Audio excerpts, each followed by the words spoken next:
US President Donald Trump has threatened to take military action against Nigeria if the government fails to stop the ongoing killings of Christians in the country. Trump, in a post on his Truth social platform on Saturday, directed the Department of War to prepare for possible action if the killings continued. The US president also threatened to halt all aid and assistance to Nigeria if President Bola Tinubu's administration failed to end the alleged persecution and killing of Christians. Trump's latest declaration comes barely 24 hours after he designated Nigeria as a country of particular concern, lamenting that Christians were facing an existential threat in the country. Reacting, President Bola Tinubu faulted the decision, which he described as a misrepresentation of the country's religious reality. He insisted that religious freedom and tolerance were core tenets of Nigeria's identity, adding that the government remained committed to protecting all citizens regardless of faith. The spokesperson for the Ministry of Foreign Affairs, Kimiabi Ebiefa, said the federal government was already in talks with the U.S. over the matter, and it was also gathered that some lawmakers had been selected to travel to Washington to meet U.S. congressmen even before Trump's announcement. Now, due to the new development, presidential aide Daniel Bwala says President Bola Tinubu and United States President Donald Trump are expected to meet soon to address recent claims of Christian genocide in Nigeria.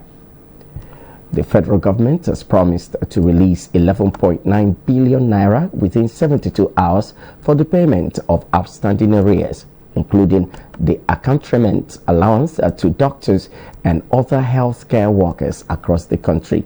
It was reported that Dr. Mohammed Suleiman, president of the Nigerian Association of Resident Doctors (NARD), had told journalists on Monday that the federal government owes approximately 50,000 health workers, including doctors, across the country about 38 billion naira in salary arrears, including allowances.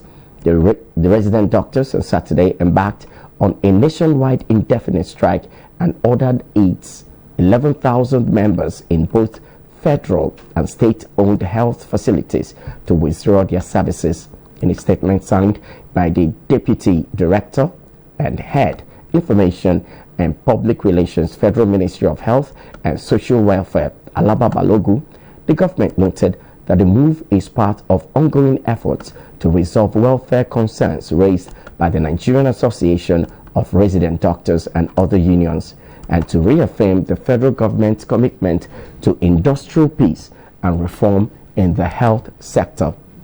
According to the statement, the assurance was reached during a high-level meeting led by the Minister of State for Health and Social Welfare, Dr. Isiaq Salako, between the top management of the ministry and the leadership of NARD, following the association's recent agitations over welfare and professional concerns.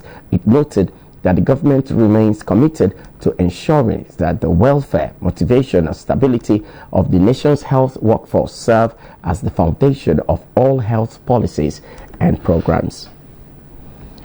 Moving on, the People's Democratic Party, the PDP, on Saturday suspended its National Secretary, Senator Samuel Anyanwu, and the National Organizing Secretary, Omar Bacho, for alleged anti-party activities. The National Legal Advisor, Kamaldeen Ajibade, and the Deputy National Legal Advisor, Okechukwu Oswoha, were also suspended.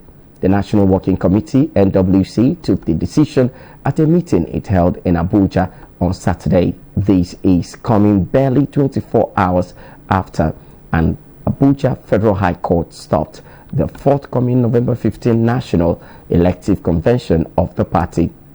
The PDP National Publicity Secretary, Debo Olagunagba, explained that the affected officials committed several offenses in breach of the PDP's constitution.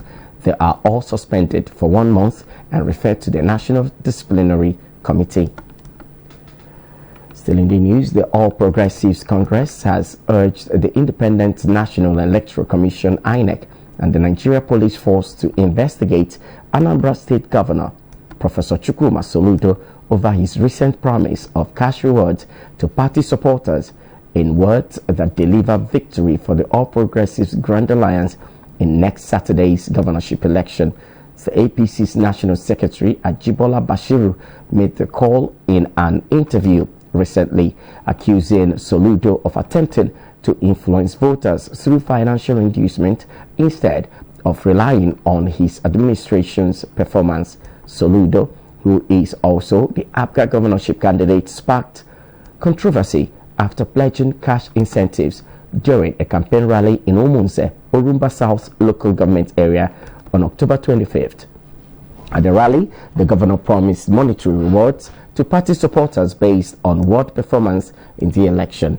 Reacting, Bashiru described Soludo's statement as a reflection of desperation and lack of confidence, alleging that the governor's record in office had failed to inspire voter confidence. He further argued that the governor's cash pledge undermined electoral integrity, asking INEC to probe the matter and issue a public warning against such conduct. However, Anambra State Commissioner for Information, Dr. Law Mefo, dismissed the allegations. In a telephone interview recently, Mefo said the APC deliberately misrepresented Soludo's statement, insisting the governor's remarks were aimed at boosting voter turnout, not buying votes.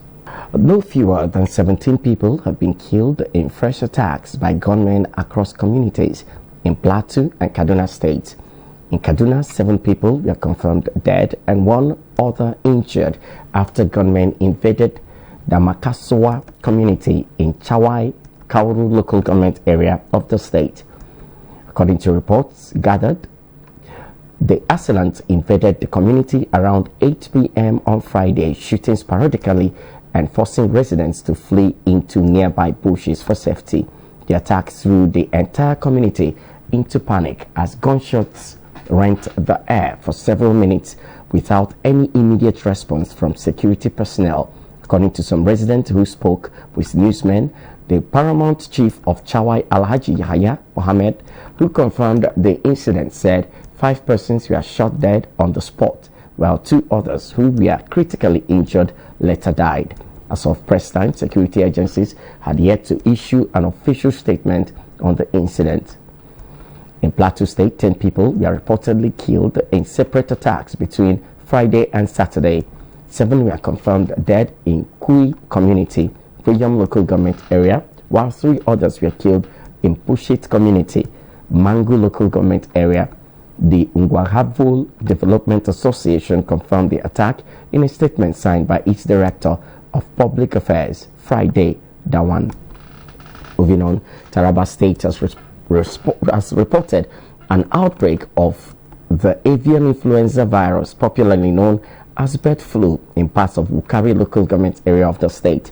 The state government, at a press briefing addressed by the Commissioner for Agriculture and Food Security, Professor Nicholas Namason, on Saturday, said it received a report about the sudden death of a large number of birds in the Jibu community of the local government area. Namason, reported by the Director of Veterinary Services in the ministry, Dr. Francis Nathan, said a rapid assessment team was immediately deployed and samples were collected for laboratory analysis. He said the samples returned positive for bird flu on October 29th. He added that the government had activated rapid response teams and imposed an immediate ban on the movement of birds and poultry products in and out of the Jibu, Kakari and Yemeni axis to prevent further spread of the virus. The commissioner also announced the temporary shutdown of live bird markets in Doruwa, Bantaje and Yamini. Nathan warned that the virus is zoonotic and poses a potential risk to humans, advising residents in affected areas to suspend the consumption of poultry products until further notice. The Federal Capital Territory High Court in Abuja sentenced the 19-year-old teacher Abdullahi Abbas to life imprisonment for raping a 9-year-old pupil. This was disclosed in a statement shared with newsmen by the press officer of the National Agency for the Prohibition of Trafficking in Persons, Vincent Adekoye. According to Adekoye, the judgment was delivered by Justice M. Osho Adebiyi of the court on October 29th. He said Abbas, who was working in one of the schools located in Kwali, was sentenced without the option of a fine. It was gathered that the convict on March 19, 2025, after school hours, sent another pupil to call the victim from their home. He thereafter took the victim down the street where he lived and raped the male victim through the anus. The victim reported the incident to his mother, which led to Abbas' arrest by the police and the subsequent referral of the case to NAPTIP. Abbas was arraigned on 2 counts of rape and sexual abuse and was subsequently convicted and sentenced. Now on the foreign scene, Tanzania's Electoral Commission has declared President Samia Suluhu Hassan winner of the disputed election. According to the results announced early Saturday, she won with nearly 98% of the votes. The election had set off violent protests across the country with around 700 deaths. According to the opposition, a spokesperson for the Chadema opposition party, John Kitoka, told newsmen that hundreds of people had been killed.